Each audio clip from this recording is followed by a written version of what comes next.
Hi guys, in this video I will explain how to implement a binary search tree. You should already be familiar with the binary search tree. If not, please check out my video on what a binary search tree is. I put a link in the description below. This implementation does not use any templates. It's a binary search tree of integers to keep the code very clean and concise. Before I take a look at the binary search tree class, I want to take a look at the node class. There's a public constructor which expects an integer value that will be stored in the node. There's also getter and setter functions for getting and setting the value, and there are getter and setter functions for the left and the right child. Then there are a few helper functions to check if the left child or the right child exists, and a function to check if the node has any children. Finally, there's a function to get the size of the node and to get the height of a node. And finally, the private member variables are just the value that will be stored in the node. This is an integer because the binary search tree stores integers, but you could easily use templates and use a generic type here. Finally, there are the pointers to the left child node and a pointer to the right child node. Let's take a look at the implementation of this node class. This is the CPP file of the node class. Up here is a constructor which just sets the value. Then there are getter, setter functions, getting the left and right child, setting the left and right child nodes, and then has left and has right simply check if the left child pointer is not null or if the right child pointer is not null, respectively. The left children function checks if the left child exists or if a right child exists. Then the size function computes the size of a node. The size of a node is the node itself plus all its descendants. So in the first statement here, it checks if the left child node exists. If it does, it gets the size of the left child node. Otherwise, it takes 0. The same is done for the right child. It checks if the right child node exists. If so, it gets the size of the right child node. Otherwise, it takes 0. And then it sums up the size. 1 for the node itself plus the size of the left child plus the size of the right child. The height function computes the height of the tree. The height of a tree is the path to its most distant leaf. So it first checks if the left child exists. If so, it does 1 plus the height of the left child. If the left child does not exist, it takes 0. The same is done for the right child. It checks if the right child exists. If so, it computes 1 plus the height of the right child. Otherwise, it takes 0. And finally, it takes the maximum of the left height or the right height. Now let's take a look at the binary search tree class. The binary search tree has a single member variable, which is the root pointer that points to the root node. Initially, this is null. And there are 3 functions for deleting a value from the tree. There's a delete root, which deletes the root node with the given value. There's a delete node, which deletes a node from the tree, and delete smallest, which deletes the smallest node in a subtree and returns its value. Then there's a default constructor, a destructor, and functions for adding a value, checking if a value is contained, and for removing a value. The contains function uses binary search. Then there's a function for getting the root, and there's a size function which returns the size of the entire tree, and finally a height function. Let's take a look at the implementation. So the add function adds a value to the binary search tree. Initially, it checks if the root is null. That means there's nothing yet in the tree, so it creates a root node with the given value and assigns it to the root pointer. Then true is returned that the value was successfully added to the binary search tree. Now if add is called a second time with another value, root now points to a valid node, so this is no longer null. It skips the if block, and then it takes a temporal pointer that points to the root node, and it does a loop. It first checks if the value matches the value in the node that temp is pointing to. If both values are equal, false is returned because this binary search tree implementation does not allow any duplicates. Another implementation may update the value. So if you store objects in the binary search tree, you could assign this value to the value of the node. So you update the data in the node. But in this particular case, since it's integers, it doesn't really make sense to update it. So it simply returns false. Otherwise, it checks if the value is smaller than the value stored in the node. If it's smaller, it has to navigate to the left. So in that case, it checks if a left child exists. If it does, it updates temp to the left child. If the left child does not exist, which is the else block here, it sets the left child to a new node with a given value. So this is how it adds the new value into the binary search tree. And then it sets the Boolean flag to true, that a node was added. Now finally, the last case would be that value is larger than the value, since we already checked for equality. We check less than, and the only option left is to navigate to the right. So again, it checks if a right child exists. If there is a right child, then it updates temp to the right child. Otherwise, it sets the right child of temp to a new node with a given value. And then it also marks that a new node was successfully added. Now this continues as long as a new node has not been added, or in case that the value already existed in the tree, false is returned. And finally, it returns true that the node was added. Now let's take a look at the contains function. This implements binary search. So it checks if the target value exists in the tree. First, it checks if the root points to null. If that's the case, nothing is stored in the tree, so it returns false. Otherwise, it takes a temporary pointer to point to the root node, and then it continuously loops as long as temp is not equal null. So initially, we checked already that root is null. So when we're here, we know that temp points to the valid node because root is not null. So that's why this uses a do while loop and not a while loop. There's no point in checking here. But inside the block, we may update temp. So then we have to check again after the first iteration if temp is null or not null. Now inside this block, it first checks if the target value matches the value stored in the node. If there's a match and both values are equal, it returns true that the value is found in the tree. Otherwise, it checks if the target is less than the value stored in the node. If it's less than, it has to navigate to the left, and here it updates temp to the left child of temp. Otherwise, the only option left is that the target value is larger than the value stored in the node. And so temp is updated to the right node. And then it checks that temp is not null. So if either the left child here was null or the right child was null, temp would now be null and the loop would end and return false. Otherwise, it checks with the new temp, which is now the left or right child, and then compares the target again. And then it continuously navigates down the tree this way until the target is found in the tree or until it hits the end of the path and it returns false. Now let's take a look at the remove function. So to recap, there are three cases for the remove functionality. The first one is removing a leaf node. The second one is removing a node with a single child, which is similar to removing a node from a linked list. And finally, removing a node with two children, which is setting the value that is removed to the smallest value in its right subtree and then deleting the node with the smallest value in its right subtree.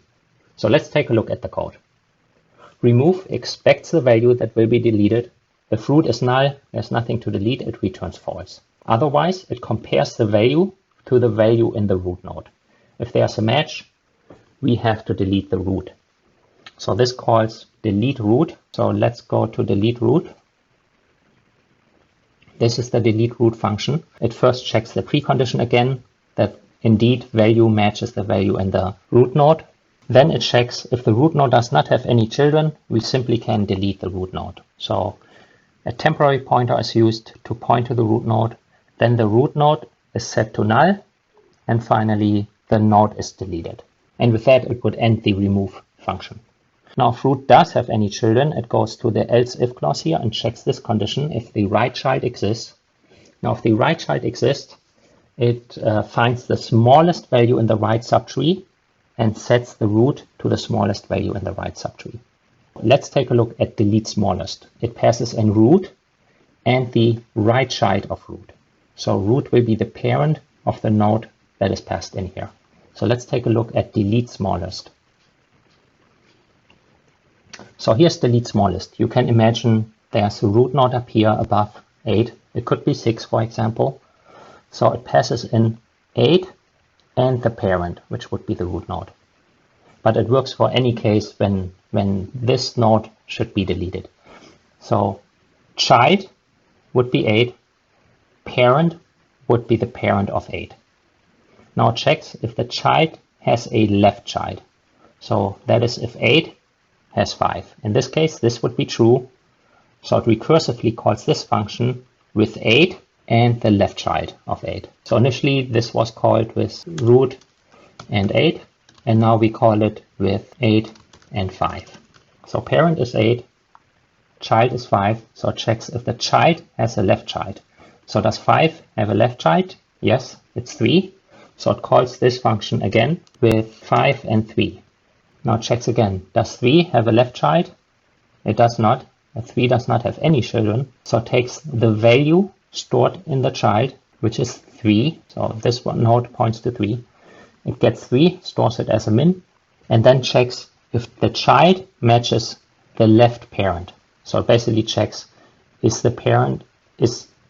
so it basically checks if this node here is a left child of the parent or the right child of the parent. In this particular case, it's the left child of the parent. So it enters this case and sets parent set left, so it updates the left child here to the right child of the child, which would be the child here. There's nothing here, so child get right would return null, so it would simply delete 3 from the node 5. And then it deletes the child node here, which is 3. And after it is removed, the node 3 is deleted and the memory is freed up, and then it returns the minimum value. So here it would return 3 from this function call. This was called from here. So this also returns 3, returns 3, returns 3. It goes up all the way to this call, which was called from up here, delete smallest, and then min is found. So min is returned, is stored here, and then the root is set to the minimum. Remember, this was the case when we found that the value to be deleted was the root node, and we just found the smallest value in the right subtree. So now we set root to the smallest value in the right subtree. Now the last case left is if there's only a left child. So this is the case that you can see here. Let's say this is root node. This is the one we want to delete. It does not have any right child, but there is a left child. And there could be more children down below 4, but it doesn't really matter. What we want to do in this case, update the root node to be 4. So we delete basically 8. The nil doesn't really matter. So 4 becomes the new root node. So I have a temporary pointer to point to the root node, which is 8. And then I update root to root get left, which is 4. So now root points to 4. And then I delete the temporary node, which was 8. So this is similar to deleting the head node in a linked list. Now let's go back to the remove function. So we covered the case for deleting a root. Let's say a value is passed in, the root is not null, it does not match the value stored in the root node. And now first I check that the root node has any children. If there are no more children below the root node, nothing is to be done. The value does not exist and it returns false. Otherwise, a parent pointer is created that points to the root node, and a child pointer is created for the left child of the root or the right child of the root. Depending if the value is smaller, it points to the left child. If the value is larger, it points to the right child. Now in the while loop, I continuously loop as long as child is not equal null. Inside the block, I check if the value is smaller than the value in the child node. If that's the case, I have to navigate to the left. So I update the parent to the current child and the child to the left node of the child. If the value is larger than the value stored in the child node, I know I have to navigate to the right. So in that case, I update the parent pointer to point to the current child and the child pointer to the right child of the child. Otherwise, I know there's a match. If the value is neither smaller nor larger, it has to be equal, and I have to delete the node. So let's go over this with one example. Let's say we search for the node 6 here. If the value is 6, now the parent node will be the root node, which is 8. the child node will be here the left node, because 6 is smaller, so it takes the left node.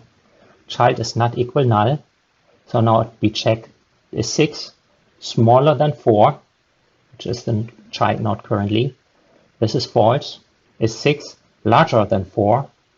This is true, so it updates the parent to the child. So now parent points to 4, and child points to child get right. So child get right would be 6. So 6 is the child and 4 is the parent. And then it checks again, is the child not equal null? That's the case. Is the value to be deleted, which is 6, smaller than 6? No. Is the 6 larger than 6? No. So in that case, we found the node 6 that we want to delete. And here I pass in the parent node, which would be 4. Child node would be 6. And then the value is the 6 stored in the child node. So let's take a look at the delete node. Delete node has to accommodate the 3 cases. So initially it checks the precondition that the value matches the value in the child node. If it does not match, it returns. Otherwise, it checks if the node has any children. If there are no children in the node, I simply have to delete a leaf node. In this case, I check if the child is the left child of the parent. If it's the left child, I set parent set left to null. So I remove the node from the tree. If it's the right child, I set parent set right to null. So I either remove the left child or the right child. And finally, I delete the child node. If the child does have children, I check if the child has a right child. This is similar like I did for the root. If it has a right child, I find the smallest value in its right subtree. So I pass in child and the right child of the child. Now smallest, we already looked into it. This condition basically ensures that we navigate down the path all the way to the left until we find the smallest value on the left. And then we check how we can remove this. So it could be that there's a right child.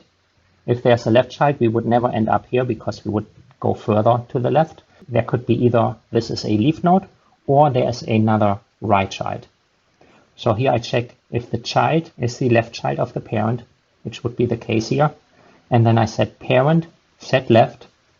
So parent set left is the left pointer here to child get right. So that would be the node X here at the bottom, whatever that node would be. 5 set left would then point to child get right, which would be the node here. And if I remove this, this is what it would look like then. And X could have left child, right child, it doesn't really matter. The main thing is that I removed the smallest node that I found here. Now if that's not the case, and this one would be just null, then I simply set 5 set left to null. So in that case, I remove the 3 as well. So this code here handles both cases, where the child could be null or not null, it doesn't matter. I just update the parent set left to that child. Now let's go back to the delete node function. So this was the case here. It returns the smallest value in the right subtree, and then I do child set value min. The node was deleted already inside the function. So in that case, I would be done deleting the node. Now the else block here is if the child has children, but it does not have a right child. So this is the case where the child only has a left child. So in this case, I check if the child is the left child of the parent. If that's the case, I update parent set left to child get left. Otherwise, I do parent set right to child get left. And child get left could be null or could not be null. If it's null, it simply removes the last node on the path to the left. If it's not null, it simply removes the node, just similar like in a linked list. And finally, the child node is deleted and the memory is freed up. Now this is the tree I want to build. 9 as a root node, 5 and 15 as the root node's children. And then at the next level, I have 3 and 11. And down here, I have 12. So initially, I call add 9, which sets the root node to 9. Then I call add 5. 5 is smaller than 9, so it adds it as the left child of the root node. I call add 15. 15 is larger than 9, so it adds it as the right child of the root node. Then I call add 11. 11 is larger than 9, but smaller than 15, so it adds it down here. Then I call add 12. 12 is larger than 9, smaller than 15, but larger than 11, so it adds it as a right child down here. And finally, I call add 3. 3 is smaller than 9, smaller than 5, so it adds it as a left child of 5. Then I print out breadth first search. So breadth first search goes level by level. So it would output 9, 5, 15, 3, 11, and 12. And then I call remove. So remove basically removes the value 9 from the tree. 9 is deleted. Which case is this? This is the case where the node has 2 children. In that case, I have to find the smallest value in the right subtree. That would be 11.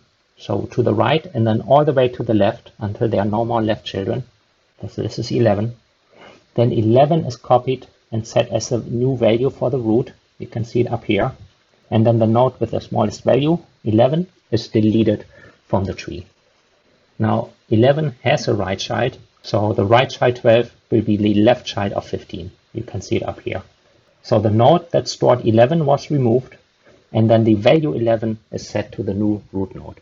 And now it still fulfills the binary search property. For every node, the left child is smaller and the right child is larger. Now when I run this, you can see the output below. The first line is before the removal, so it has 9, 5 and 15, 3 and 11, and finally 12. Then I called remove 9 and print it out again. So now the root node is 11, as you can see up here. Then 5 and 15, and finally 3 and 12. This was the video how to implement a binary search tree. I hope you enjoyed this video. Thank you for watching.